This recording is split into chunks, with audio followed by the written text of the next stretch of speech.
آپ کے آباء و اجداد اور رشتہ دار جو تھے،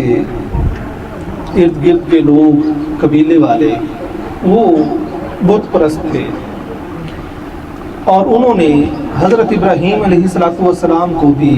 اسی کی طرف آمادہ کرنے کی کوشش کی۔ اللہ رب العزت نے قرآن کریم میں ارشاد فرمایا کہ جب رات چھائی اور حضرت ابراہیم علیہ السلام نے ستاروں کو دیکھا اور ان کے کہنے کے مطابق کہا کہ یہ اگر میرا رب ہے تو پھر اسے ڈوبنا نہیں چاہیے،